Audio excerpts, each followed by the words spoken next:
Hello दोस्तों, welcome back to जीटेक poly. तो कैसे हैं आप सभी? उम्मीद करता हूँ अच्छे होंगे और अपने जीवन में और भी ज़्यादा बेहतर कर रहे होंगे। तो जैसा कि आप सभी को पता है, मैं आपको पढ़ा रहा हूँ एनर्जी कंजर्वेशन, जिसके अंतर्गत मैंने आपको पिछला चैप्टर पढ़ाया था जो कि था चैप्टर नंबर 10, जिसमें आपको पढ़ाया था एनर्जी ऑडिट के बारे में। अब आपका शुरू करने वाला हूँ नया चैप्टर, जो कि आपका चैप्टर नंबर 7। चैप्टर नंबर 7 में आप क्या पढ़ने वाले हैं? चैप्टर नंबर 7 है आपका एनर्जी कंजर्वेशन बिल्डिंग कोड। कौन सा है आपका chapter number 7? Energy conservation building code, ठीक है, यानी कि ECBC। तो आइए देखते हैं इस चैप्टर के अंदर आपका कौन कौन सा टॉपिक है सिलेबस के अकॉर्डिंग, और उसी टॉपिक के अकॉर्डिंग आप पढ़ने वाले हैं। ध्यान से देखेंगे। पहला टॉपिक है ECBC, यानी कि एनर्जी कंजर्वेशन बिल्डिंग कोड क्या होता है। सबसे पहले इसके बारे में जानेंगे, उसके बाद आप समझेंगे इट्स ए सालिएंट फीचर, यानी कि इसकी प्रमुख विशेषताओं के बारे में आप जानेंगे, ठीक है। उसके बाद आपका नेक्स्ट टॉपिक आता है tips for energy saving in buildings, यानी कि बिल्डिंग के अंदर जो है ऊर्जा किस तरह से बचत हो सकती है, किस तरह की बिल्डिंग में। एक तो न्यू बिल्डिंग में किस तरह से आपकी ऊर्जा बचत हो सकती है, और एग्जिस्टिंग बिल्डिंग यानी कि पुरानी बिल्डिंग में आपकी किस तरह से ऊर्जा की बचत की सकती है। यानी कि जो आपका चैप्टर नंबर 7 है, बहुत ही छोटा सा चैप्टर है, जिसमें आपके कुल मिला जुला के 4 टॉपिक हैं। तो चलिए शुरू करते हैं। ECBC क्या होता है, तो ध्यान से देखेंगे बोर्ड पर। और सभी अगर बात करें ECBC क्या होता है, तो एनर्जी कंजर्वेशन बिल्डिंग कोड, यानी कि ऊर्जा संरक्षण बिल्डिंग कोड जो होता है, इमारतों में ऊर्जा दक्षता को बढ़ावा देने के लिए सरकारों द्वारा लागू किए गए नियम और मानक हैं। यानी कि कहने का ये मतलब है कि जो आपका एनर्जी कंजर्वेशन बिल्डिंग कोड है, यानी कि जो ECBC आपका किसी भी पार्टिकुलर बिल्डिंग में एनर्जी इफिशियंसी को बढ़ाने के लिए सरकार द्वारा लागू किया गया एक रेगुलेशन और स्टैंडर्ड होता है। समझ गए होंगे आप। दोबारा से समझाता हूं, ध्यान से सुनेंगे। ECBC क्या होता है? ECBC जो होता है पार्टिकुलर किसी भी बिल्डिंग में उसकी एनर्जी इफिशियंसी को बढ़ाने के लिए भारत सरकार द्वारा, किसी भी सरकार द्वारा शुरू किए गए, किसी भी सरकार द्वारा लागू किया गया रेगुलेशन और स्टैंडर्ड होते हैं। ओके, नेक्स्ट देखेंगे। इस कोड का उद्देश्य भवनों की ऊर्जा खपत को कम करना और नवीकरणीय ऊर्जा स्रोतों के उपयोग को बढ़ावा देना है। यानी कि ECBC का उद्देश्य क्या है, इसका ऑब्जेक्टिव क्या होता है? तो ECBC का उद्देश्य क्या होता है? तो ECBC का उद्देश्य होता है कि जो आपकी बिल्डिंग होते हैं उसमें जो ऊर्जा का कंजप्शन हो रहा है, ऊर्जा के कंजप्शन को कम करना होता है, और उसमें नवीकरणीय ऊर्जा स्रोत के उपयोग को बढ़ावा देना होता है। यानी कि जितने भी आपके रिन्यूएबल सोर्सेज होते हैं उसके यूज को बढ़ावा देना होता है इसका काम। ओके, ऊर्जा संरक्षण बिल्डिंग कोड के विशिष्ट विवरण और आवश्यकताएं एक देश से दूसरे देश में या विभिन्न क्षेत्रों में या राज्यों के भीतर भिन्न भिन्न हो सकता है।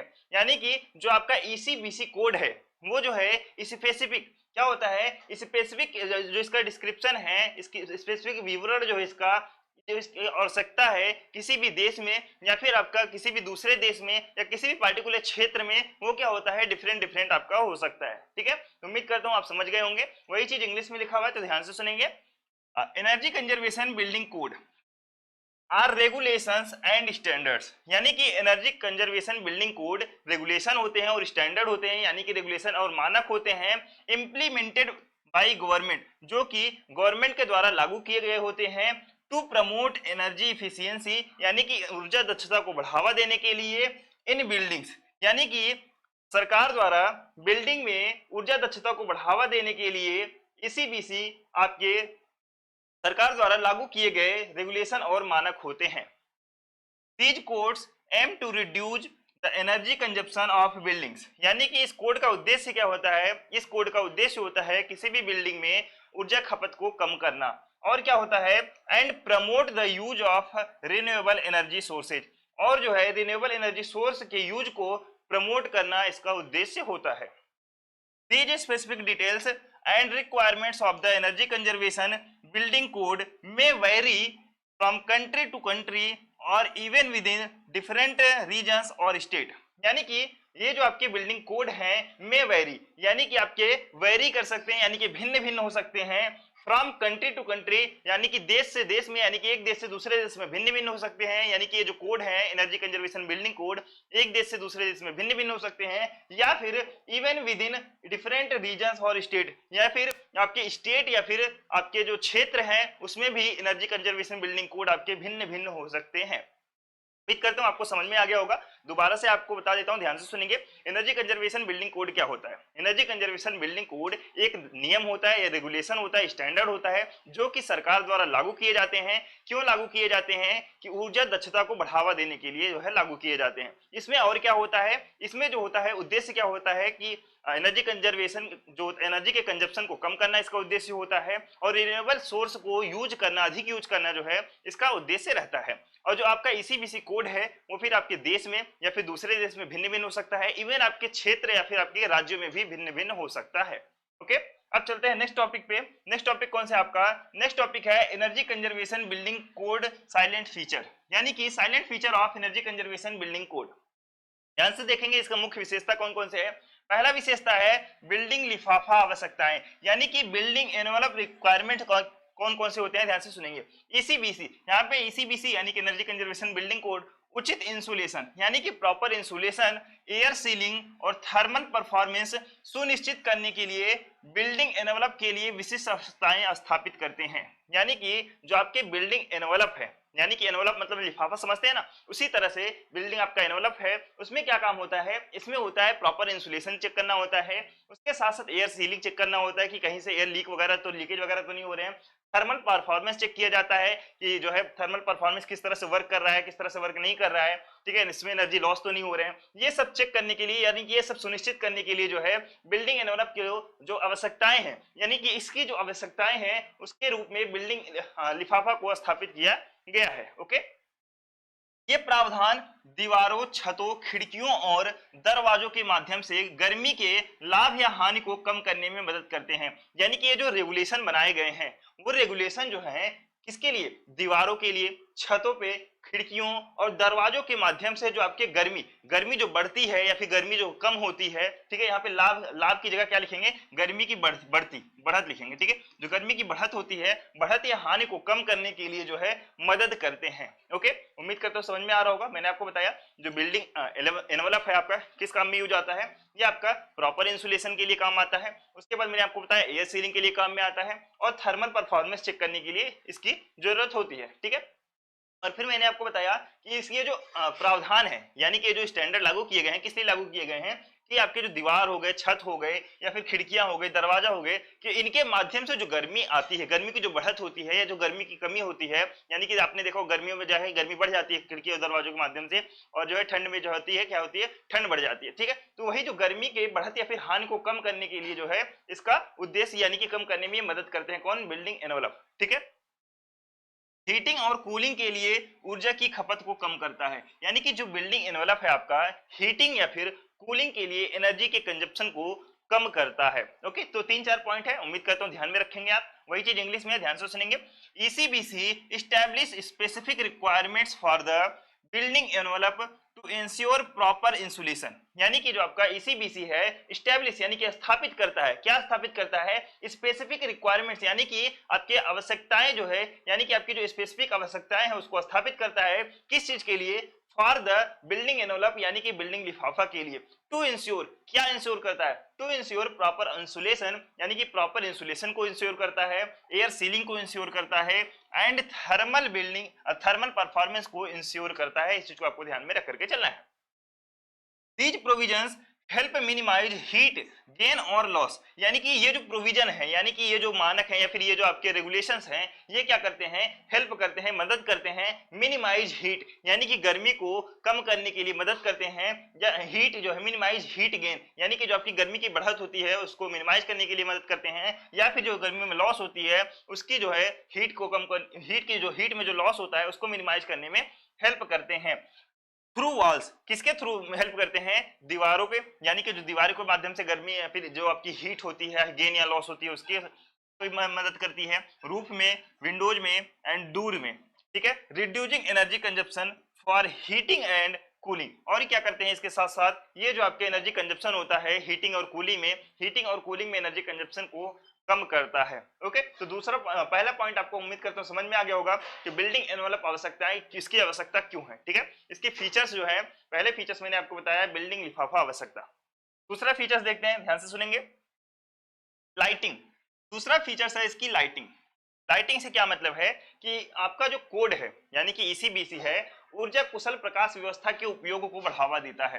क्या देता है कि जो आपके ऊर्जा कुशल प्रकाश व्यवस्था है, यानी कि जो आपके किसी भी आपका जो बिल्डिंग हो गया, किसी भी बिल्डिंग हो गया, इंडस्ट्री हो गया, किसी भी चीज में जो आपका एनर्जी के लिए लाइटिंग लगा हुआ है, वो लाइटिंग जो है आपका ऊर्जा कुशल है या नहीं है, यानी कि एनर्जी इफिशियंट उसमें काम कर रहा है, अच्छी तरीके से नहीं कर रहा है, उसके लिए उसकी व्यवस्था को उपयोग को बढ़ावा कौन देता है, आपका लाइटिंग यानी कि प्रकाश व्यवस्था। जैसे कि एलईडी बल्ब आपका हो गया जो कम बिजली का उपयोग करता है, यानी कि अगर इंडस्ट्री में या फिर बिल्डिंग में एलईडी बल्ब का यूज नहीं हुआ होता है तो मैंने आपको बताया था एनर्जी ऑडिट के थ्रू क्या करते हैं वो सब चेक करते हैं। अगर वहां पे ट्रेडिशनल बल्ब का यूज हो रहा है तो उसको चेंज करा के अपग्रेड करा के एलईडी बल्ब का उपयोग करवाते हैं। ओके, और लंबे समय तक चलते हैं। जैसे कि आपको पता है एलईडी बल्ब सस्ते भी होते हैं और लाइटिंग हमें उतना ही देते हैं, उसके साथ साथ जब सस्ते होंगे लाइटिंग भी उतना होगा, और इसका जो वाट होता है यानी कि जिसको पावर कंजप्शन के मामले में ये काफी कम होते हैं, यानी कि पावर भी कंजप्शन कम करते हैं और ये लंबे समय तक भी चलते हैं। ओके, वे सेंसर के उपयोग को भी प्रोत्साहित कर सकते हैं और जो एक कमरा खाली होने पर स्वचालित रूप से रोशनी बंद कर देता है। मैंने आपको बताया था कि कई बार क्या होता है कि जो बिल्डिंग होते हैं या फिर हॉल वगैरह होते हैं या फिर वॉशरूम वगैरह जब जाते हैं तो उसमें क्या होता है कई बार लाइट बंद करना भूल जाते हैं, तो उसमें क्या होता है कि मोशन सेंसर लगाए जाते हैं, जिससे क्या होता है अगर आप भूल भी जाते हैं तो मोशन कैप्चर करके वो लाइट को ऑटोमेटिक ऑफ या ऑन कर सकता है। तो उसमें क्या होता है कि आपकी एनर्जी की बचत होती है। ठीक है, तो इतना 2 पॉइंट आपको इसमें बताया गया, तो 2 पॉइंट आप ध्यान में रखेंगे। वही चीज इंग्लिश में है, the code promote the use of energy efficient lighting, यानी कि कोड क्या करता है कि energy efficient use of energy efficient lighting को प्रमोट करता है। सच है जैसे कि एलईडी बल्ब आपका हो गया विच यूज लेस इलेक्ट्रिसिटी, जो कि आपका कम बिजली का कंजप्शन करता है, एंड लास्ट लॉन्गर, और जो है काफी लंबे समय तक चलता है। They may also encourage the use of sensors, वे क्या करते हैं कि आपके जो सेंसर होते हैं सेंसर के यूज को प्रोत्साहित करते हैं, सेंसर को यूज करने के लिए आपको बढ़ावा देते हैं, इसे यूज करिए।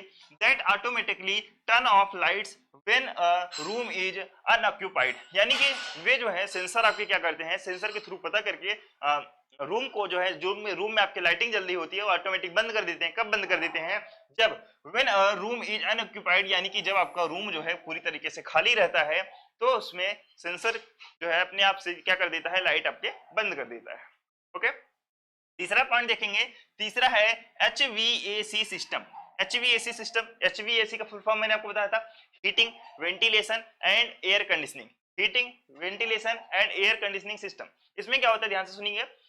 कोड जो होता है हीटिंग वेंटिलेशन और एयर कंडीशनिंग सिस्टम के लिए दिशा निर्देश को निर्दिष्ट करते हैं ताकि यह सुनिश्चित किया जा सके कि वे ऊर्जा कुशल हैं।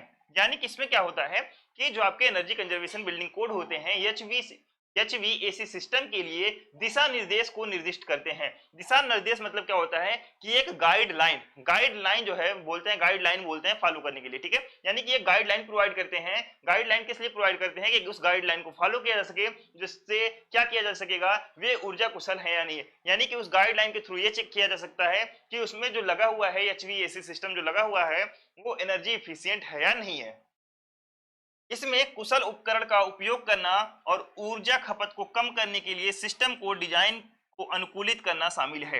यानी कि इसमें क्या होता है कि इसमें ऊर्जा कुशल उपकरण का उपयोग करना, यानी कि इसमें आप एनर्जी इफिशिएंट इक्विपमेंट का आपको यूज करना होता है और क्या करना होता है, ऊर्जा कंजप्शन को कम करने के लिए सिस्टम के डिजाइन को, जो सिस्टम का आपका डिजाइन किया जाता है, सिस्टम के डिजाइन को ऑप्टिमाइज करना शामिल होता है।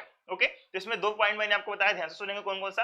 मैंने सबसे पहले बताया कि इसमें कोड द्वारा यानी कि एनर्जी कंजर्वेशन बिल्डिंग कोड द्वारा एक गाइडलाइन जारी किया जाता है। उस गाइडलाइन के थ्रू यह देखा जाता है कि इसमें जो चीजें लगी हुई हैं वो जो है एनर्जी इफिशिएंट तरीके से काम कर रही है या नहीं कर रही है।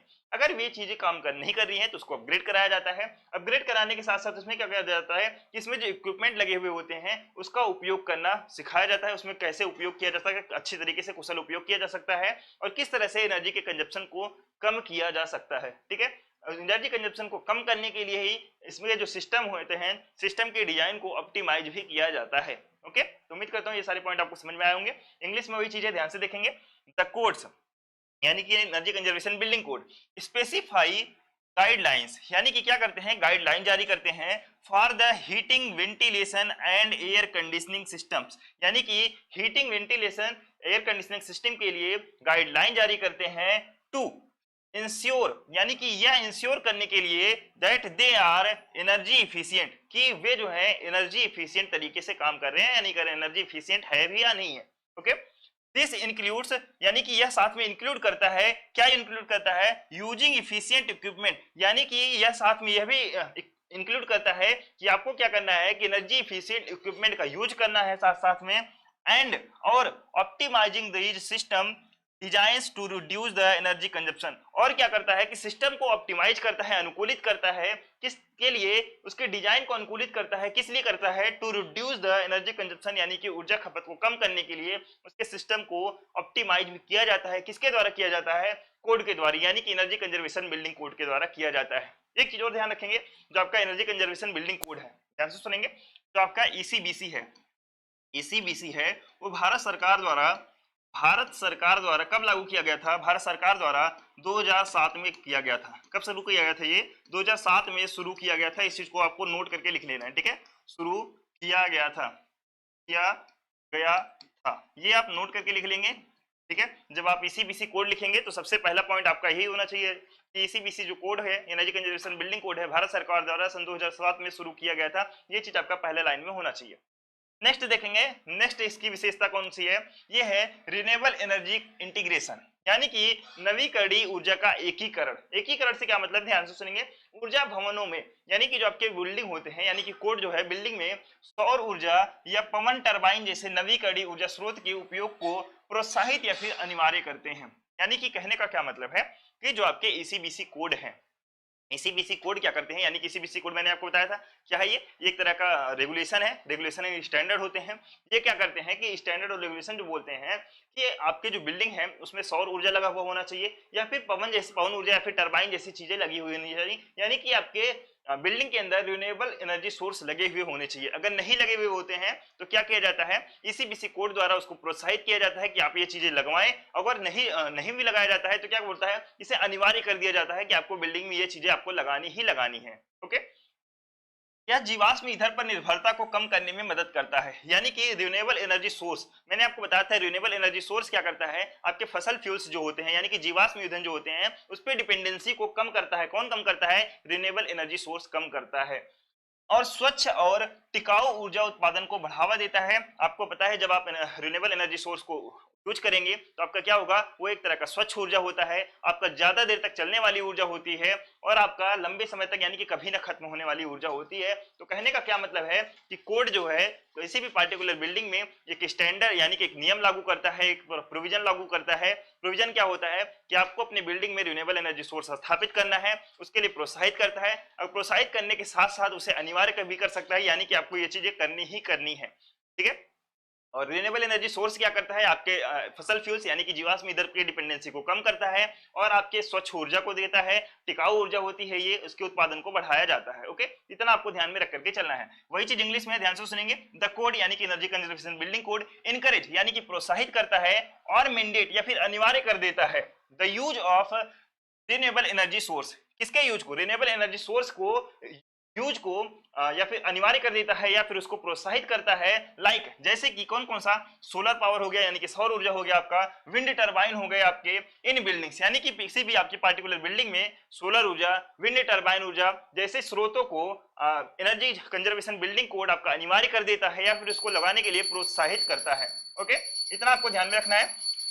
This help reduce reliance on fossil fuels and promotes clean and sustainable energy generation। ये क्या करता है, ये हेल्प करता है, किसमें हेल्प करता है, आपके जीवाश्म ईंधन को, जीवाश्म ईंधन में डिपेंडेंसी को कम करता है, एंड प्रमोट क्लीन, और क्या है, स्वच्छ ऊर्जा यूज करने के लिए प्रमोट करता है, और सस्टेनेबल यानी कि टिकाऊ ऊर्जा उत्पादन करने के लिए आपको प्रमोट किया जाता है। नेक्स्ट देखेंगे, नेक्स्ट का विशेषता है आपका ऊर्जा प्रदर्शन यानी कि एनर्जी परफॉर्मेंस। एनर्जी परफॉर्मेंस में क्या होता है, ध्यान से सुनेंगे। कोड जो होता है कुछ निश्चित ऊर्जा दक्षता स्तरों को प्राप्त करने के लिए भवनों के लिए लक्ष्य निर्धारित करते हैं। यानी कि ईसीबीसी जो है एक रेगुलेशन बनाते हैं जिससे आपके बिल्डिंग के अंदर जो है बिल्डिंग के अंदर एनर्जी इफिशियंसी के लेवल को बनाए रखने के लिए एक टारगेट रखा जाता है, एक एम रखा जाता है। ठीक है, टारगेट रखा जाता है। इसका मतलब क्या होता है इस टारगेट रखने का? मानक संदर्भ की तुलना में कम ऊर्जा का उपयोग करना या फिर विशिष्ट प्रदर्शन मानदंडों को पूरा करना हो सकता है। इसका क्या मतलब है? यानी कि ये जो है एम क्यों रखा जाता है, टारगेट क्यों रखा जाता है? इस टारगेट को रखने का सीधा सीधा मतलब होता है कि जो स्टैंडर्ड बनाए गए हैं, इस जो स्टैंडर्ड बनाए गए हैं इस स्टैंडर्ड को पूरा करना, इस स्टैंडर्ड को पूरा करने के लिए जो है ये एम रखे जाते हैं। या फिर और किसके लिए? या फिर विशिष्ट प्रदर्शन मानदंडों को पूरा करने के अलावा साथ साथ मानक संदर्भ की तुलना में कम ऊर्जा का उपयोग करना, या फिर जो आपके स्टैंडर्ड बनाए गए हैं कि इतनी ऊर्जा का खपत करना चाहिए, इस खपत के यानी कि स्टैंडर्ड के अलावा आप कम ऊर्जा का खपत करें, स्टैंडर्ड से भी कम ऊर्जा का खपत करें। इस चीज को बढ़ावा देने के लिए एनर्जी परफॉर्मेंस जो है कोड द्वारा क्या किया जाता है, लागू किया जाता है। इतना आपको उम्मीद करता हूं समझ में आया होगा। मैंने इसमें क्या बताया, ध्यान से सुनेंगे।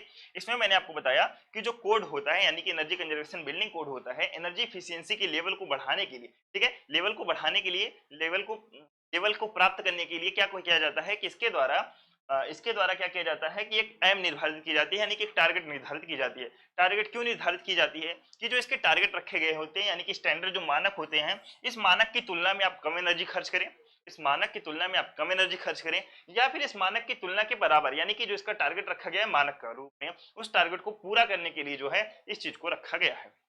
इंग्लिश में वही चीजें ध्यान से देखेंगे।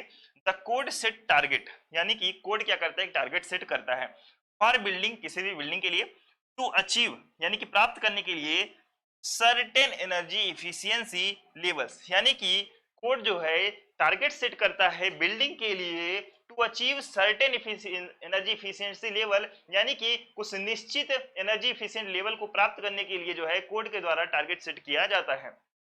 दिस कुड मीन्स, यानी कि इसका मतलब क्या हो सकता है? इसका मतलब होता है using less energy compare to a standard reference, यानी कि आपको स्टैंडर्ड रेफरेंस की तुलना में आपको कम एनर्जी का यूज करना है, और मीटिंग स्पेसिफिक परफॉर्मेंस क्राइटेरिया। और क्या होता है मीटिंग स्पेसिफिक परफॉर्मेंस क्राइटेरिया, यानी कि क्या होता है कि आपके जो है मीटिंग, यानी कि आपको प्राप्त करना है, मीटिंग मतलब प्राप्त करना है स्पेसिफिक परफॉर्मेंस क्राइटेरिया, यानी कि जिसके द्वारा क्राइटेरिया निर्धारित किए गए हैं उस क्राइटेरिया को प्राप्त करना जो है इसका काम होता है। ठीक है, तो उम्मीद करता हूं आपको एनर्जी परफॉर्मेंस भी आपको समझ में आया होगा। यानी कि कहने का क्या मतलब है कि एनर्जी परफॉर्मेंस के लिए टारगेट किया जाता है, इसके लिए टारगेट किया जाता है, एनर्जी परफॉर्मेंस के लिए टारगेट किया जाता है, जिससे कि जो इसके स्टैंडर्ड बनाए गए उस स्टैंडर्ड को पूरा किया जा सके या फिर स्टैंडर्ड से कम ऊर्जा का खपत हो। नेक्स्ट देखेंगे, नेक्स्ट पॉइंट कौन सा है? नेक्स्ट पॉइंट है कॉम्प्लियंस एंड इन्फोर्समेंट, यानी कि अनुपालन और प्रवर्तन। इसका क्या मतलब होता है? कॉम्प्लियंस एंड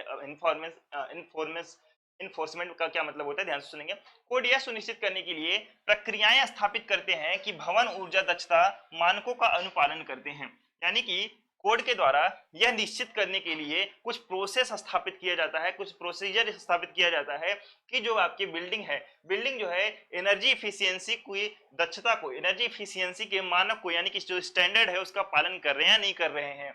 इसमें निर्माण या अधिभोग के दौरान निरीक्षण, ऊर्जा रिपोर्ट या दस्तावेज को जमा करना और गैर अनुपालन के लिए दंड शामिल हो सकते हैं। यानी कि जब किसी बिल्डिंग का निर्माण हो रहा होता है या फिर किसी बिल्डिंग को आप यूज कर रहे हैं, अधिभोग कर रहे हैं, ठीक है, ऑक्यूपाई कर रहे हैं, तो उसके दौरान क्या होता है, निरीक्षण किया जाता है उस बिल्डिंग का, ऊर्जा रिपोर्ट तैयार करने के लिए बोला जाता है, या फिर दस्तावेज जमा करने के लिए भी बोला जा सकता है कि आपकी बिल्डिंग में किस तरह की एनर्जी, किस तरह का यूज किया जा रहा है।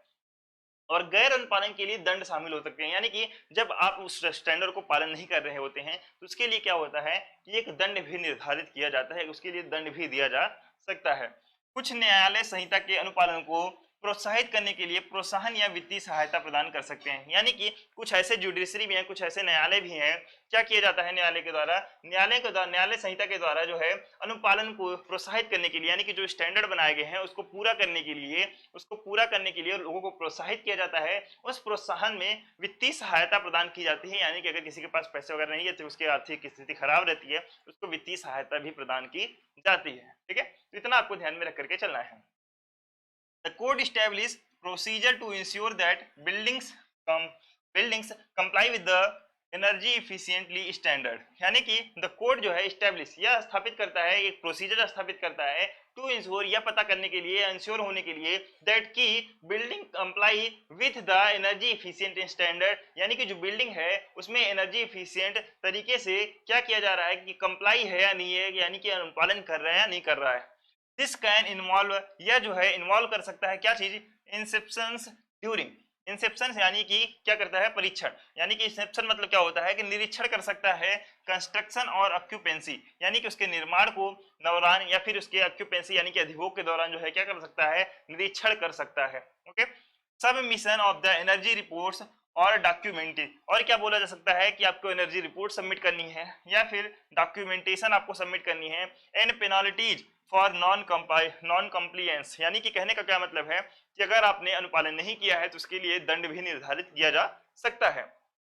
सम jurisdiction may provide incentive or financial support to encourage the compliance with the code, यानी कि सम न्यायालय यानी कि कुछ न्यायालय संहिता क्या करते हैं कि लोगों को प्रोत्साहित करने के लिए जो है, इस अनुपालन करने के लिए, यानी कि जो है इसके द्वारा जो नियम बनाए गए हैं उसको लोग पालन करें, उनका अनुपालन करें, उसके लिए लोगों को प्रोत्साहित करने के लिए फाइनेंशियल सपोर्ट भी प्रदान करता है। नेक्स्ट देखेंगे, नेक्स्ट है आपका प्रशिक्षण और शिक्षा, यानी कि ट्रेनिंग एंड एजुकेशन, यानी कि ट्रेनिंग और एजुकेशन भी दिया जाता है, किसके द्वारा दिया जाता है, कोड के द्वारा। ध्यान से देखेंगे, कोड में पेशेवर, पेशेवर मतलब होता है ऑफिशियल्स, ठीक है, यानी कि ऑफिशियल्स एंड बिल्डिंग मालिक, यानी कि जो भवन मालिक होते हैं उसके भवन मालिकों को ऊर्जा कुशल प्रथाओं के बारे में शिक्षित करने के कार्यक्रम शामिल हो सकते हैं, यानी कि कोड के द्वारा, ईसीबीसी कोड के द्वारा, यानी कि एनर्जी कंजर्वेशन बिल्डिंग कोड के द्वारा जो ऑफिशियल्स होते हैं, जो पेशेवर होते हैं या फिर जो मालिक होते हैं, भवन के मालिक को ट्रेनिंग दी जाती है। ट्रेनिंग किस बारे में दी जाती है, किस तरह से एनर्जी को अधिक अच्छे तरीके से यूज करना है। ओके, यह कोड आवश्यकताओं की जागरूकता और समझ को बेहतर बनाने में मदद करता है, यानी कि यह जो कोड होता है, कोड किस लिए मदद करेगा, यह कोड है जो भी आवश्यकता आपकी है, जो भी एनर्जी की आवश्यकता है, उस आवश्यकता को आपको समझने में और उसको बेहतर बनाने में मदद कौन सा करता है, आपका ईसीबीसी कोड करता है। ओके, तो 7 पॉइंट मैंने आपको बताए हैं, उम्मीद करता हूँ सातों पॉइंट आप ध्यान में रखेंगे। नेक्स्ट देखेंगे, अगर बात करें नेक्स्ट पॉइंट की, तो code update. Code update, code update क्या होता है, ध्यान से सुनेंगे। नई तकनीकी और ऊर्जा दक्षता में प्रगति के साथ अपडेट रहने के लिए कोड नियमित रूप से अपडेट किए जाते हैं, यानी कि जो आपके रेगुलेशंस बनाए गए हैं उस रेगुलेशंस को रेगुलरली अपडेट किया जाता है। अपडेट क्यों किया जाता है कि जिससे आपकी जो नई तकनीकी आई है, नई टेक्निक्स आए हैं, जो ऊर्जा दक्षता में किस तरह से आपके ऊर्जा दक्षता को बढ़ाया जा सकता है, उसमें अपडेट रहने के लिए जो है कोड के रेगुलेशन और स्टैंडर्ड को अपडेट किया जाता है। यह सुनिश्चित करता है, यानी कि जो अपडेट हो रहे हैं, यह सुनिश्चित करता है, इंश्योर करता है कि ऊर्जा संरक्षण के लिए सर्वोत्तम अभ्यासों को बढ़ावा देना जारी रखते हैं, यानी कि जो आपके ऊर्जा संरक्षण यानी कि एनर्जी का जो कंजर्वेशन हो रहा है वो सर्वोत्तम तरीके से हो रहा है या नहीं हो रहा है, बेस्ट प्रैक्टिस के आधार पे हो रहा है या नहीं हो रहा है, इस चीज को बढ़ावा देना वो जारी रखते हैं। वही चीज इंग्लिश में ध्यान से सुनेंगे, the codes are regularly updated, यानी कि कोड क्या होते हैं, रेगुलरली अपडेट किए जाते हैं to stay up to date रहने के लिए विथ न्यू टेक्नोलॉजी, किसके साथ अप टू डेट रहने के लिए, न्यू टेक्नोलॉजी के साथ अप टू डेट रहने के लिए जो है कोड को अपडेट किया जाता है। एंड एडवांसमेंट, और जो है एडवांसमेंट यानी कि न्यू टेक्नोलॉजी और एडवांसमेंट के साथ में एनर्जी की एफिशिएंसी को बढ़ावा देने के लिए, एनर्जी एफिशिएंसी को बढ़ाए रखने के लिए जो है कोड को रेगुलरली बेस पे अपडेट किया जाता है। दिस इंश्योर, यह निश्चित करता है दैट की the code continue to promote, code जो है कंटिन्यू प्रमोट करता रहे द बेस्ट प्रैक्टिसेज, बेस्ट यानी कि बेस्ट अभ्यास को, सर्वोत्तम अभ्यास को फॉर एनर्जी कंजर्वेशन, यानी कि ऊर्जा के संरक्षण को बढ़ावा देने के लिए जो है, यानी कि बेस्ट अभ्यास को बढ़ावा देने के लिए कोड क्या करता है, इसे कंटिन्यू प्रमोट करता रहता है। ठीक है, ये मैंने आपको टोटल 7, ठीक है 7 के बाद 8 होना चाहिए था, 8 हिस्से ही कर लेंगे। 8 मैंने टोटल जो है कुछ विशेषता बताया है, और अगर ये 8 विशेषता आप एग्जाम में लिख करके आते हैं तो आपका 1 नंबर कटने के चांसेस नहीं रहेंगे। ठीक है, एक भी नंबर बिल्कुल तरीके से नहीं कटेगा, बिल्कुल आपको इसी वे में आपको अच्छे से लिख करके आना है। ओके, तो 3 टॉपिक आपका 2 टॉपिक आपका कंप्लीट हो गया। चलते हैं नेक्स्ट 2 टॉपिक की ओर, ध्यान से देखेंगे हर एक चीज को। तीसरा टॉपिक है आपका नए भवनों में ऊर्जा बचत के लिए युक्तियां, यानी कि tips for energy saving in new building, यानी कि न्यू बिल्डिंग में आप किस तरह से एनर्जी को सेव कर सकते हैं। तो ध्यान से देखेंगे, एक एक पॉइंट आपके लिए बहुत ज्यादा इंपॉर्टेंट है, क्योंकि आपका जो 7वां चैप्टर बहुत ही ज्यादा छोटा है। तो इन्हीं 4 टॉपिक में से आपके 5 नंबर के आने क्वेश्चन पूरे पूरे चांस रहते हैं। ठीक है, तो 5 नंबर अगर आपको लेना है तो आपसे अच्छे से पढ़ना है, आपको ध्यान से सुनेंगे। बिल्डिंग डिजाइन को अनुकूलित करें। अनुकूलित करने का क्या मतलब है कि ऑप्टिमाइज बिल्डिंग डिजाइन।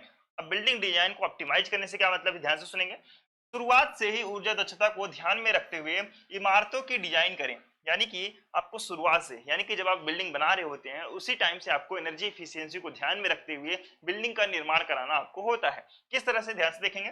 प्राकृतिक डे लाइटिंग को अधिकतम करने के लिए, कृत्रिम प्रकाश व्यवस्था की आवश्यकताओं को कम करने के लिए बिल्डिंग ओरिएंटेशन, विंडो प्लेसमेंट और छायांकन जैसे कारकों पर विचार करना होता है। यानी कि आपको बिल्डिंग को इस तरह से निर्माण करना होता है कि आपका नेचुरल लाइट आपको ज्यादा मिले, नेचुरल लाइट आपका ज्यादा मिले, जिससे क्या होता है कि आपका जो कृत्रिम लाइट होता है, यानी कि कृत्रिम लाइट को आप, कृत्रिम प्रकाश जो होता है उसको, जो उसमें डिपेंडेंसी को कम किया जा सके और आपको नेचुरल लाइट आपको ज्यादा से ज्यादा मिले। उसके लिए क्या किया जाता है, उसके लिए किया जाता है कि बिल्डिंग का जो ओरिएंटेशन है, या फिर क्या करते हैं कि जो बिल्डिंग क्या विंडो वगैरह आप लगाते हैं, इस विंडो वगैरह को ध्यानपूर्वक लगाना चाहिए कि जैसे कि, और छायांकन वगैरह, जो छाया वगैरह आती है तो उस चीज को ध्यान में रखते हुए बिल्डिंग का निर्माण करना चाहिए। यही चीज इंग्लिश में ध्यान से सुनेंगे। डिजाइन बिल्डिंग्स, यानी कि बिल्डिंग का जो डिजाइन है with energy efficiency in mind from the beginning, यानी कि डिजाइन बिल्डिंग्स, यानी कि जो बिल्डिंग का डिजाइन है इस तरह से करें with the energy efficiency in mind from the beginning, यानी कि बिल्डिंग का जो डिजाइन है शुरू से ही एनर्जी इफिशियंसी को ध्यान में रखते हुए आपको करना है। कंसीडर फैक्टर सच एड, यानी कि इस फैक्टर को आपको ध्यान में रखना है, जैसे कि building orientation, window placement and shading to maximize natural daylighting, यानी कि आपको मैक्सिमाइज, यानी कि नेचुरल डे लाइटिंग को बढ़ावा देने के लिए आपको बिल्डिंग के ओरिएंटेशन को, विंडो के प्लेसमेंट को और शेडिंग जैसी व्यवस्था को आपको ध्यान में रख करके चलना है। And reduce the need of artificial light, यानी कि आर्टिफिशियल लाइट की नीड को कम करना है। ठीक है, यानी कि कृत्रिम कृत्रिम प्रकाश को कम करना है। दूसरा पॉइंट ध्यान से सुनेंगे। दूसरा है ठीक से इंसुलेट करें, यानी कि इंसुलेट प्रॉपर्ली। इंसुलेट प्रॉपर्ली का क्या मतलब है कि अच्छा इंसुलेशन जो होता है यह सुनिश्चित करने के लिए होता है, यह सुनिश्चित करें कि इमारत जो गर्मियों में ठंडा और सर्दियों में गर्म रखने के लिए अच्छी तरह से इंसुलेटेड हो। यानी कि कहने का क्या मतलब है, आपका अगर बिल्डिंग में गुड इंसुलेशन होता है, अच्छा इंसुलेशन होता है, तो यह सुनिश्चित करता है कि आपका जो बिल्डिंग है गर्मियों में क्या रहेगा, गर्मियों में आपका ज्यादा गर्म नहीं होगा, यानी कि नॉर्मल तरीके से ठंडा रहेगा, और ठंडियों में जो है ज्यादा ठंडा नहीं, वो नॉर्मल तरीके से गर्म होगा। यह अत्यधिक ताप या फिर शीतलन की आवश्यकता को कम करने में मदद करता है। यानी कि इसका कहने का क्या मतलब है, इंसुलेशन जो है अत्यधिक ताप या फिर आपका कूलिंग जैसी आवश्यकता को कम करने में मदद करता है। कौन करता है, इंसुलेशन। ठीक है, तो इस चीज को आपको ध्यान में रखना है।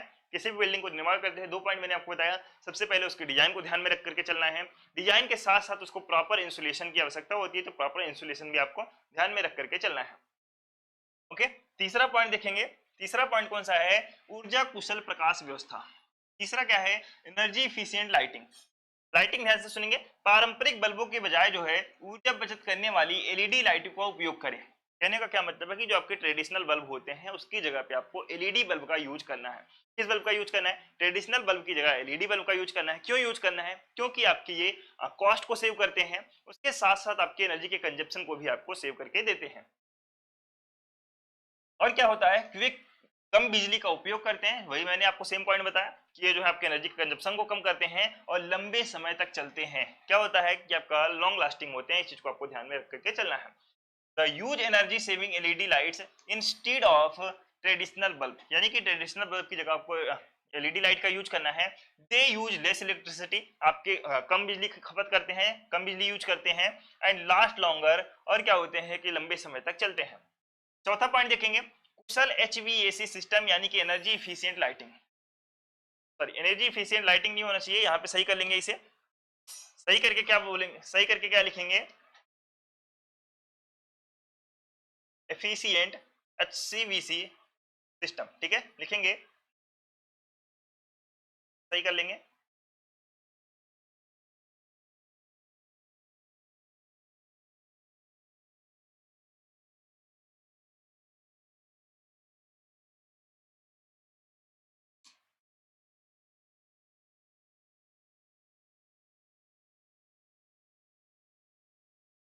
यहाँ पे लिखना है, ध्यान से सुनेंगे, यहाँ पे आपको क्या लिखना है इंग्लिश में, लिखना है आपको इफिशिएंट HVAC सिस्टम। ओके, तो इसे सही करके लिख लेंगे, ठीक है। जब मैं आपको पीडीएफ प्रोवाइड करूंगा तो उसमें से आपको सही करके दे दूंगा, तो तब तक इसे आप सही करके लिख लेंगे। ओके, अब ध्यान से सुनेंगे, इसमें क्या है आपको कुशल एचवीएसी सिस्टम का यूज करने से क्या मतलब है कि जो आपके हीटिंग है, यानी कि हीटिंग और कूलिंग एयर सिस्टम होता है, यानी कि हीटिंग और कूलिंग सिस्टम स्थापित करें। इसका क्या मतलब है कि जो आपकी गर्मियों में आपको क्या होता है कि आपको कूलिंग की व्यवस्था, कूलिंग चाहिए होता है, ठंड की आवश्यकता होती है, और ठंड में आपको कूलिंग की आवश्यकता होती है, ठीक है। उसके लिए या फिर क्या करना होता है कि जैसे आपका कोई इंडस्ट्री स्थापित करते हैं, तो अगर आपको मशीन वगैरह काफी हीट हो जाता है तो उसके लिए भी आपको कूलिंग की आवश्यकता होती है, मशीन को कूल करने के लिए। या फिर ठंड वगैरह में देखते होंगे, फिर ठंडा हो जाता है तो उसको हीट करने के लिए जो है उसको आवश्यकता होती है। तो उसके लिए क्या करना होता है कि आपको हीटिंग और कूलिंग सिस्टम आपको स्थापित करना होता है, जो उचित आकार और रखरखाव के हों, यानी कि जिसका साइज भी आपका क्या हो, साइज भी आपका प्रॉपर हो, यानी कि साइज आपका ज्यादा बड़ा या छोटा ना हुई होना चाहिए। उसके साथ साथ उसका मेंटेनेंस यानी कि रखरखाव भी अच्छी तरीके से होना चाहिए। यह ऊर्जा की बर्बादी को कम करने में मदद करता है। यानी कि क्या होता है कि जो आपका एफिशिएंट एचवीएसी सिस्टम होता है, एचवीएसी सिस्टम होता है, वो आपकी ऊर्जा की बर्बादी यानी कि एनर्जी के कंजप्शन को कम करता है। वही चीज इंग्लिश में है द यूज एनर्जी सेविंग।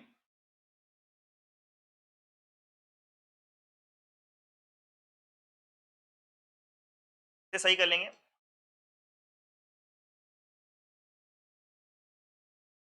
ध्यान से देखेंगे, ये थोड़ा गलत हो गया।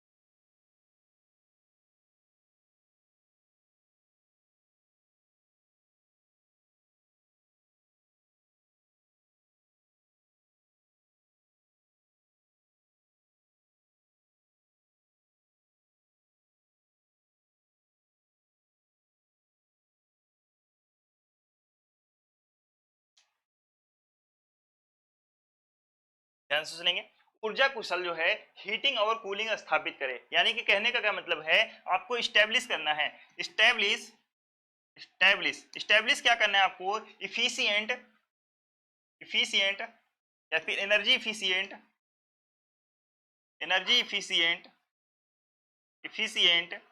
Heating and cooling system, heating and cooling system heating and cooling system. Okay, यानी कि आपको क्या स्थापित करना है, आपको ऊर्जा कुशल हीटिंग एंड कूलिंग सिस्टम को स्थापित करना है, जो जो कैसा होना चाहिए, विच आर कैसा हो, proper size, which are proper size and रख रखाव के हों, उचित रख रखाव के, जो कि प्रॉपर साइज एंड मेंटेन्ड हो, क्या हो, मेंटेन हो, which are which which are proper size and maintained, ठीक है। ये आपको लिख लेना है इंग्लिश में, ठीक है। दिस कैन सेव, लिखेंगे this can reduce the loss of energy, क्या लिखेंगे उसके आगे, दिस कैन हेल्प द, लिखेंगे इंग्लिश में this can help to reduce the loss of energy. English में मिस्टेक हो गया था, तो मैंने जो लिखवाया इंग्लिश में, तो आप इसे सही कर लेंगे, मैं आपको पीडीएफ दूंगा तो इसे सही करके दे दूंगा आपको, ठीक है। तो जो बच्चे अभी नोट्स बना रहे हो तो ये लिख सकते हैं इंग्लिश वाले, establish energy efficient heating and cooling system which are proper size and maintained, ठीक है। उसके साथ क्या लिखेंगे, this can help to reduce the loss of energy, जो कि आपके ऊर्जा की बर्बादी को कम करने में मदद करता है, ठीक है। उसके बाद नेक्स्ट पॉइंट आपका आता है, ध्यान से सुनेंगे, नेक्स्ट पॉइंट कौन सा है आपका, नेक्स्ट पॉइंट है प्राकृतिक प्रकाश का उपयोग करें, यानी कि use natural light. Use natural light का क्या मतलब होता है कि भवन को प्राकृतिक दिन के उजाले को अधिकतम करने के लिए डिजाइन करें, यानी कि वही सेम चीजें जो मैंने आपको वहां पे पहले बताया, यानी कि बिल्डिंग को इस तरह से डिजाइन करना चाहिए कि इससे क्या होता है कि आपको मैक्सिमम प्रकाश, आपको नेचुरल डे लाइट मिल जाए, ठीक है। ये पॉइंट और वो पॉइंट सेम था, तो एक ही बार लिखेंगे आप, यह दिन के दौरान कृत्रिम प्रकाश की व्यवस्था की आवश्यकताओं को कम करता है। यानी कि ये क्या करता है कि ये जो दिन के दौरान है, जो आपका आर्टिफिशियल लाइट होता है, उसकी जरूरत को कम करता है। कौन कम करता है? आपका प्राकृतिक लाइट व्यवस्था जो आप सेट कर देते हैं। इस तरह से बिल्डिंग का निर्माण करना है आपको, जो कि आपको दिन के दौरान जो है आर्टिफिशियल लाइट की आवश्यकता कम पड़े, जिससे आपका नेचुरल लाइट के हिसाब से आपका काम हो जाए। नेक्स्ट पॉइंट है आपका एनर्जी सेविंग अप्लायंस, यानी कि ऊर्जा बचत उपकरण का आपको इस्तेमाल करना है। इस तरह से ध्यान से सुनेंगे, ऊर्जा कुशल उपकरण और उपकरण चुने, यानी कि आपको इस तरह के अप्लायंस या फिर इक्विपमेंट चुनना है जो कि आपके एनर्जी एफिशिएंट हो। यानी कि ध्यान से सुनेंगे, अप्लायंस मतलब भी उपकरण होता है, इक्विपमेंट मतलब भी उपकरण होता है, इसलिए उपकरण उपकरण लिखा हुआ है। तो जब आप इंग्लिश में लिखेंगे तो आप क्या लिख सकते हैं कि ऊर्जा कुशल उपकरण और इक्विपमेंट चुने। ठीक है, इस तरह से आप देख सकते हैं। ऊर्जा कुशल यानी कि क्या करने का मतलब एनर्जी एफिशिएंट आपको इक्विपमेंट और अप्लायंस आपको चुनना होता है जो कि कम बिजली का उपयोग करते हैं, जो कि आपके लिए कम बिजली का कंजप्शन करते हैं, कम बिजली आपके लिए यूज करते हैं। ठीक है, यानी कि choose energy efficient appliance and equipment, आपको चूज क्या करना है? एनर्जी एफिशिएंट अप्लायंस और इक्विपमेंट को चूज करना है दैट यूज लेस इलेक्ट्रिसिटी, जो कि आपके लेस इलेक्ट्रिसिटी को यूज करते हैं।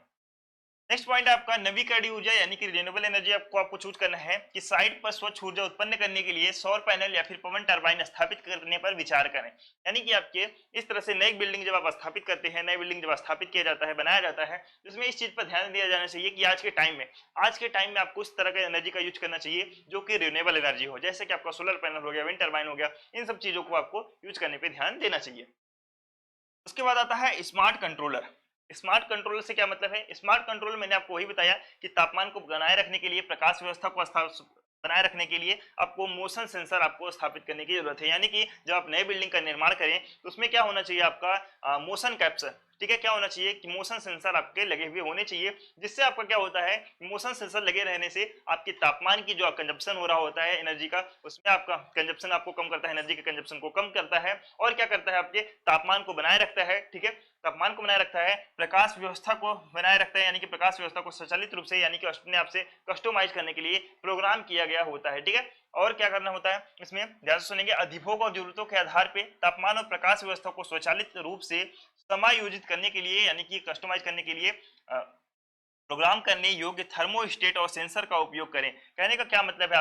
आपको यूज करना है थर्मोस्टेट्स, यानी कि प्रोग्रामेबल थर्मोस्टेट्स, और क्या करना है आपको? मोशन सेंसर का आपको नए घरों में यूज करना है। तो सीधे सीधे आपको लिख करके आना है, सीधे सीधे। अगर आप इतना नहीं लिखते हैं तो आपको सीधे सीधे हिंदी में क्या लिख करके आना है आपको कि स्मार्ट नियंत्रण के अंतर्गत आपको थर्मोस्टेट्स, प्रोग्रामेबल डिवाइस और सेंसर का उपयोग करना चाहिए, मोशन सेंसर का उपयोग करना चाहिए। इतना लिख देंगे तब भी आपका सही हो जाएगा। नेक्स्ट देखेंगे, नेक्स्ट कौन सा आपका आता है? रेगुलर मेंटेनेंस, यानी कि नियमित रखरखाव। नियमित रखरखाव के अंतर्गत क्या होता है कि इष्टतम, इष्टतम मतलब होता है अच्छे तरीके से ऊर्जा प्रदर्शन, यानी कि एनर्जी के परफॉर्मेंस सुनिश्चित करने के लिए बिल्डिंग सिस्टम को ठीक से बनाए रखें, यानी कि उसको मेंटेनेंस आपको प्रॉपर करते रहना हुआ चाहिए। ठीक है, यानी कि बिल्डिंग के मेंटेनेंस को आपको बनाए रखना है। क्यों बनाए रखना है? ताकि आपका जो एनर्जी का परफॉर्मेंस है वो आपका बिल्कुल अच्छे तरीके से काम करता रहे। ओके, ये पॉइंट इसमें है, तो ये चीज आपको ध्यान में रखना है। वही चीज इंग्लिश में है, तो keep the building system properly maintained, यानी कि बिल्डिंग सिस्टम को प्रॉपर्ली मेंटेन रखना है। क्यों रखना है? टू इंश्योर, यह निश्चित करने के लिए ऑप्टिमल ऑप्टिमल एनर्जी परफॉर्मेंस, यानी कि सुनिश्चित करने के लिए कि जो आपका एनर्जी परफॉर्मेंस है वो आपका अच्छे तरीके से काम कर रहा है या नहीं कर रहा है। नेक्स्ट पॉइंट है आपका लास्ट पॉइंट, रहने वालों को शिक्षित करें, यानी कि एजुकेट ऑक्यूपेंट्स।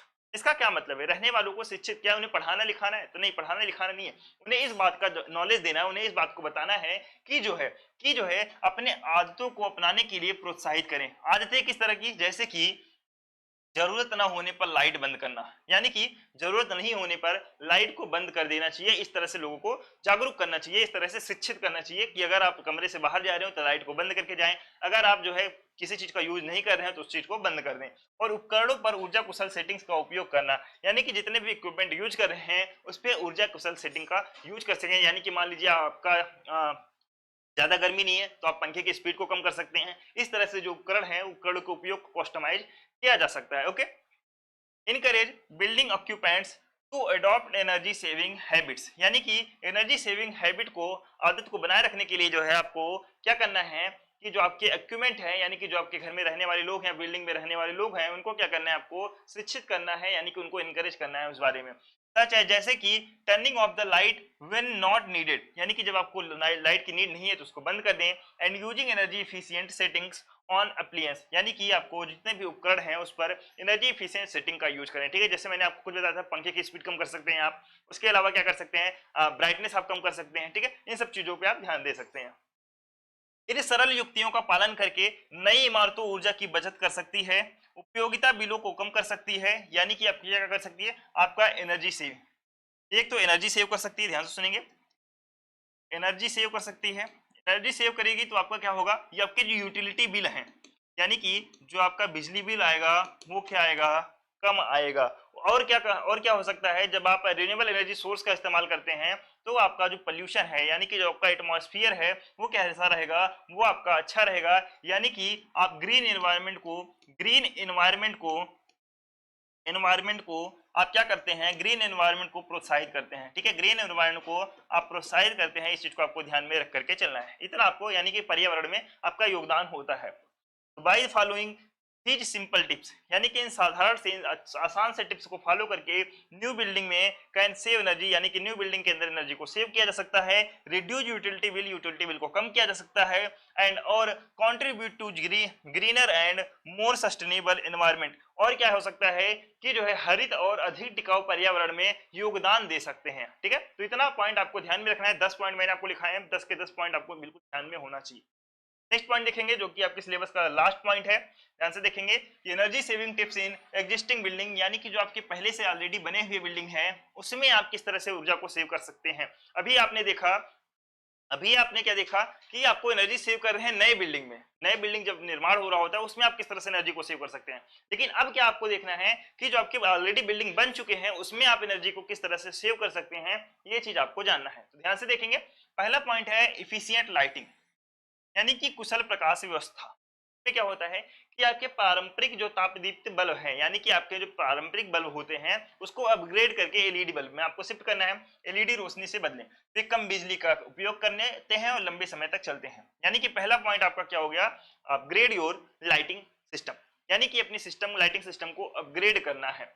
दूसरे पॉइंट की बात करें तो सील एयर लीक्स, यानी कि दूसरा पॉइंट कौन सा आपका, जितने भी एयर लीक्स हो रहे हैं उसको क्या करना है, सील करना है। यानी कि सील एयर लीक्स, यानी कि ड्राफ्ट को रोकने और ऊर्जा की बर्बादी को कम करने के लिए खिड़कियां, दरवाजे और अन्य उद्घाटन के आसपास जो है किसी भी हवा के रिसाव को पहचाने और उसे सील करें। ठीक है, ये चीज आपको करना होता है।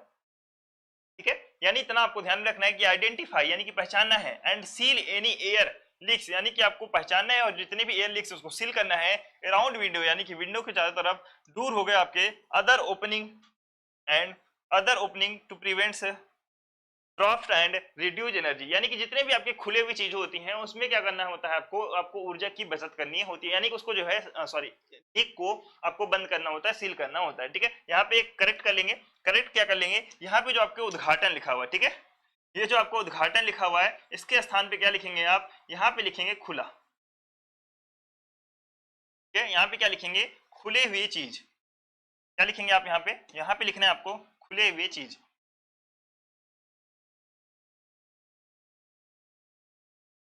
खुले ड्राफ्ट को। ठीक है, अदर ओपनिंग ड्राफ्ट को, खुले चीजों को।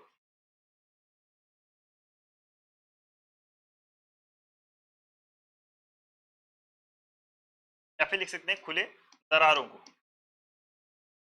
ठीक है, दरारों के आसपास जो है किसी भी हवा के रिसाव को पहचाने और सील करें, यानी कि जितने भी आपके खुले हुई चीज होते हैं, दरार होते हैं, उसके जो आसपास के रिसाव हो रहे होते हैं, लीक्स हो रहे होते हैं, उसको सील करने के लिए आपको कहा जा रहा है। ठीक है, 2 पॉइंट मैंने आपको बताया, आपको अपग्रेड योर लाइटिंग करना है, दूसरा आपको सील योर लीक्स करना है। ठीक है, तीसरे पॉइंट की बात करें, तीसरा पॉइंट कौन सा है आपका, तीसरा पॉइंट है इंसुलेट, यानी कि प्रॉपर इंसुलेशन। उसमें भी मैंने आपको बताया था, न्यू बिल्डिंग में भी आपको प्रॉपर इंसुलेशन बताया था, न्यू बिल्डिंग में मैंने आपको बताया था लाइटिंग की व्यवस्था न्यू बिल्डिंग में। ठीक है, वहां पे सील बस आपको ये सील आपको नहीं बताया था क्योंकि आप नया बिल्डिंग का निर्माण करेंगे तो उस चीज को आपको ध्यान में रखना ही है। यहाँ पे क्या करना है, इंसुलेट यानी कि प्रॉपर सील, यानी कि थर्मल दक्षता में सुधार करने के लिए, गर्मी स्थानांतरण को कम करने के लिए इमारत की दीवारों, अटारी और फर्श पर इंसुलेशन जोड़ें। यानी कि ध्यान से सुनेंगे, यानी कि थर्मल इफिशियंसी में इंप्रूवमेंट के लिए जो आपका हीट का ट्रांसफर हो रहा है, हीट का जो ट्रांसफर हो रहा है उसको कम करने के लिए जो आपकी बिल्डिंग है, बिल्डिंग की दीवारों हो गया अटारी, अटारी मतलब होता है ऊंचा स्थान, ठीक है, अटारी मतलब होता है ऊंचा स्थान, देख लेंगे, अटारी मतलब होता है ऊंचा स्थान, ऊंचा स्थान, और फर्श पर इंसुलेशन जोड़ें। कहने का क्या मतलब है कि ऐड इंसुलेशन, आपको इंसुलेशन जोड़ना है टू द बिल्डिंग, बिल्डिंग में, कहां पे बिल्डिंग में, दीवारों पर, एटिक यानी कि अटारियों पर, ऊंचे स्थानों पर, एंड फ्लोर्स और जो है फर्शों पर, टू इंप्रूवमेंट सुधार करने के लिए, thermal efficiency and reduce heat transfer, यानी कि थर्मल इफिशियंसी को सुधार करने के लिए आपको जो है फर्श पर, दीवारों पर, या फिर क्या कर सकते हैं आप, हाँ, फर्श पर, दीवारों पर या फिर ऊंचे स्थानों पर आपको इंसुलेशन, आपको ऐड करना है, इंसुलेशन जोड़ना है, जो कि थर्मल इफिशियंसी को आपको बढ़ाएगा और जो है हीट ट्रांसफर को आपको कम करेगा। चौथा पॉइंट है एचवीएसी रखरखाव, यानी कि एचवीएसी मेंटेनेंस। मैंने आपको बताया था वहां पे क्या करना है आपको, एचवीएसी यानी कि एनर्जी एफिशिएंट एचवीएसी को इंस्टॉल करना है, लेकिन यहाँ पे क्या करना है कि आपका ऑलरेडी इंस्टॉल है तो इसको आपको मेंटेन करके रखना है, ठीक है, यहाँ पे क्या करना है आपको, एचवीएसी को मेंटेन करके रखना है। तो HVAC ventilation and air conditioner system को नियमित रूप से बनाए रखें, यानी कि बनाए रखने का क्या मतलब है, उसको मेंटेन रखें, क्या रखें, मेंटेन रखें और साफ करें, यानी कि उसको प्रॉपर साफ सफाई करें, उसको मेंटेन रखने का काम आपको करना है, किसमें, एचवीएसी रखरखाव में। इससे अधिक जो है उन्हें जो है अधिक कुशलता से काम करने में मदद मिलती है और ऊर्जा की बचत होती है, जिससे वो प्रॉपरली अच्छे तरीके से आपके एचवीएसी सिस्टम काम करते रहते हैं और आपकी एनर्जी का कंजप्शन करते हैं, ठीक है। वही चीज इंग्लिश में लिखा हुआ है, ध्यान से सुनेंगे, regularly maintain, regularly maintain and clean heating ventilation and air conditioning HVAC system, यानी कि आपको नियमित रूप से HVAC सिस्टम को मेंटेन करना है और क्लीन करके रखना है। दिस हेल्प्स, यानी कि यह मदद करता है, यानी कि जो आप मेंटेन रखेंगे, क्लीन रखेंगे, वो इसमें मदद करता है, किसमें मदद करता है, देम ऑपरेट मोर इफिशिएंटली, यानी कि वो अच्छी तरीके से ऑपरेट करने इसमें मदद करेगा, एंड सेव एनर्जी, आपको एनर्जी सेविंग में आपका ये मदद करता है, ठीक है।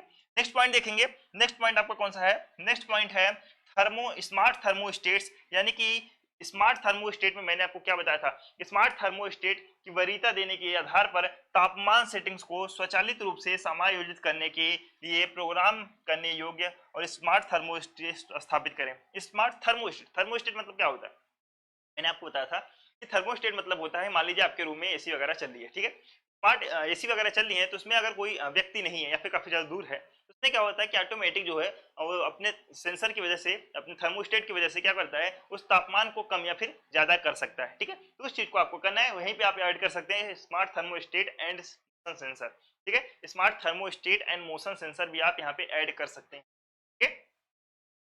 नेक्स्ट पॉइंट देखेंगे, ऊर्जा बचत उपकरण, यानी कि एनर्जी सेविंग अप्लायंस आपको यूज करना है, यानी कि पुराने ऊर्जा खपत वाले उपकरणों को नए ऊर्जा कुशल मॉडल से बदलें, यानी कि जितने भी आपके पुराने उपकरण हैं जो कि आपके एनर्जी का कंजप्शन ज्यादा करते हैं उन्हें आपको चेंज कर देना। चेंज किसमें करना है आपको, एनर्जी एफिशिएंट अप्लायंस में आपको चेंज कर देना है।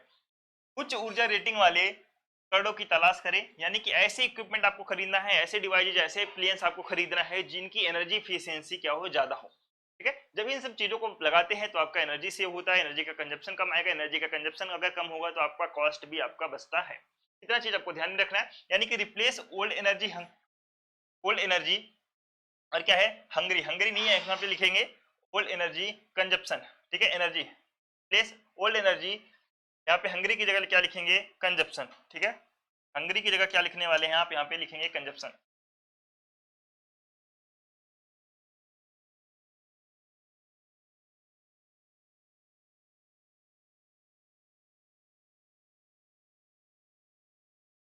क्या लिखेंगे आप यहाँ पे, consumption.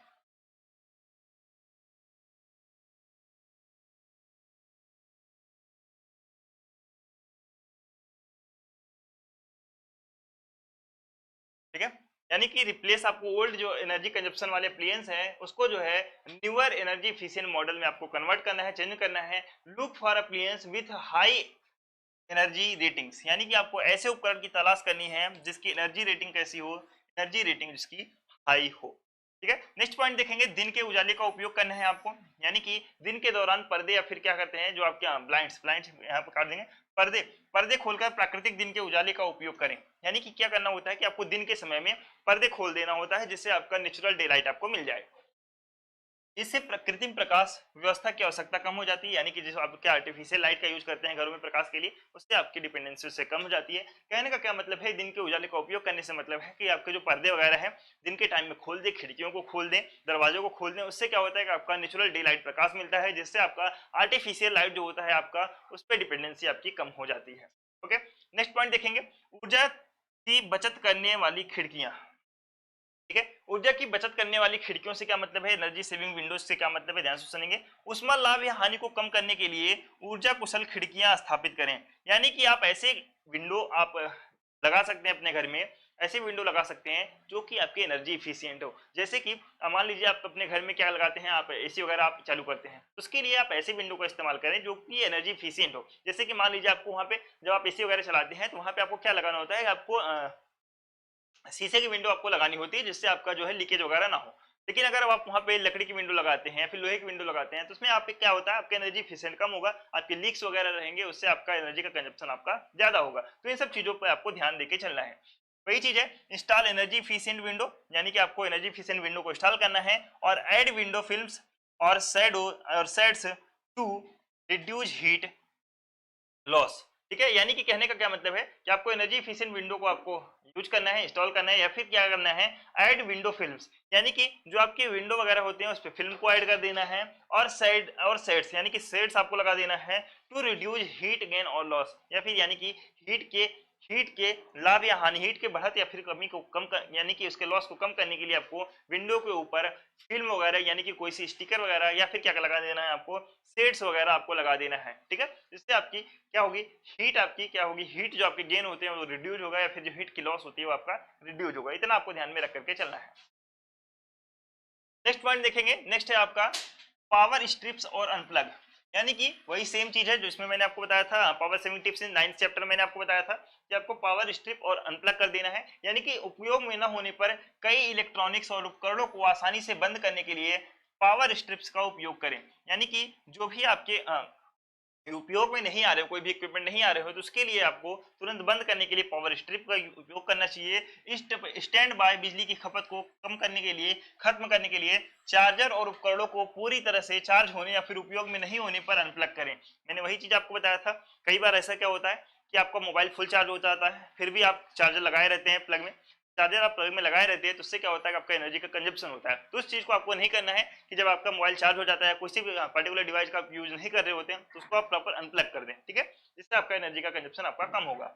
Use power strips to easily turn off multiple electrical and appliance when not in use. यानी कि पावर स्ट्रिप को आपको तरह से यूज करना है, एक तरह से रिमोट होता है तो उसको यूज करना है, जिससे आपके मल्टीपल जो इलेक्ट्रॉनिक्स या फिर अप्लायंस हैं वो एक साथ आपके बंद हो सकते हैं जब आपके यूज में नहीं आ रहे हैं वो। Unplug charger and devices when they are fully charge. यानी कि आप के जो मोबाइल या फिर डिवाइसेज जो फुली चार्ज हो गए हो तो उसको अनप्लग कर देना है। और नॉट इन यूज, जब आपके यूज में नहीं आ रहे तो उसे अनप्लग कर देना है। To eliminate standby power consumption, यानी कि जो आपके स्टैंड बाय पावर कंजप्शन होते हैं उसको कम करने के लिए जो है आपको प्लग को बंद कर देना है। ओके, प्लग को निकाल देना है या फिर बटन को वगैरह को बंद कर देना है। रहने वालों को शिक्षित करें, यानी कि वही लास्ट सेम पॉइंट है। यानी कि भवन में जितने भी रहने वाले लोग हैं ऊर्जा की बचत को कम करने के लिए आदतों को अपनाने के लिए प्रोत्साहित करें, जैसे कि जरूरत न होने पर लाइट को बंद कर दें और उपकरणों पर ऊर्जा कुशल सेटिंग्स का उपयोग करना शामिल होता है। वही सेम पॉइंट है जो मैंने आपके नई बिल्डिंग में बताया, वही चीज आपको सेम पुराने बिल्डिंग में वही करना है। यानी जितने भी घर में लोग रह रहे हैं उनको आप जागरूक करें, शिक्षित करें कि जब आप घर में नहीं हो तो उसके लिए क्या करना है, आपको लाइट को बंद कर देना है। और ये जागरूक करने का काम घर में कौन करता है, जागरूक करने का काम जो है आपके घर में आपकी मम्मी करती हैं। ठीक है, कब करती हैं, जब आप बंद नहीं करते हैं तो मम्मी चप्पल आपकी उठाती हैं और ले चप्पल आपको बजा देती हैं। ठीक है, तो वही चीज आपको नहीं करना है। जब आप घर से बाहर जाएं तो आपको लाइट को क्या करना है, बंद वगैरह कर देना है। जब आपके मोबाइल वगैरह चार्ज हो गए तो मोबाइल चार्जिंग को क्या कर देना है, अनप्लग कर देना है। ठीक है, तो आपको बिजली इस तरह से आप बचत कर सकते हैं। ठीक है, इन सरल ऊर्जा बचत युक्तियों को लागू करके मौजूदा इमारतों या फिर ऊर्जा की खपत को काफी कम कर सकती है। यानी कि इस सिंपल आसान टिप्स को आप यूज करते आप जो आपकी बिल्डिंग में ऊर्जा की कंजप्शन हो रहे हैं उस चीज को आप कम कर सकते हैं, उपयोगिता बिलों को कम कर सकते हैं, यूटिलिटी बिल को कम कर सकते हैं और अधिक टिकाऊ भविष्य में योगदान कर सकती है। यानी कि जो आपकी बिजली है वो ज्यादा अच्छे तरीके से काम करेगी, टिकाऊ रहेगी। जब आप रिन्यूएबल सोर्स एनर्जी का यूज करेंगे उससे आपकी बिजली काफी दिन तक चलने वाली होती है। ठीक है, उम्मीद करता हूं सारे पॉइंट आपको समझ में आए होंगे। ये आपका चैप्टर नंबर 7 यानी कि एनर्जी कंजर्वेशन बिल्डिंग कोड पूरी तरीके से आपका कंप्लीट हो गया है। इन्हीं 4 टॉपिक के अंतर से आपके 5 नंबर का आने वाला है, तो इसे बिल्कुल अच्छे से पढ़ेंगे। हर एक टॉपिक मैंने आपको रिसर्च करके दिया है, हर एक टॉपिक में 10-10 पॉइंट ऐड किया है। जब इस आप 10 पॉइंट को पूरी तरीके से अच्छे से आप एग्जाम में लिख करके आएंगे तो आपका 1 नंबर भी आपका नहीं कटने वाला है। ठीक है, तो उम्मीद करता हूं आप सभी दोस्तों को लेक्चर पसंद आया होगा और अपने सभी दोस्तों के साथ में क्या करेंगे, इस लेक्चर को शेयर करेंगे और लेक्चर थोड़ा सा भी आपको इन्फॉर्मेटिव लगा हो, पसंद आया हो तो आप लेक्चर को लाइक करेंगे और अपने सभी दोस्तों के साथ में आप इसे शेयर करेंगे। ठीक है, तो मिलते हैं बहुत जल्द नेक्स्ट लेक्चर में, तब तक के लिए टाटा बाय बाय, ध्यान रखेंगे।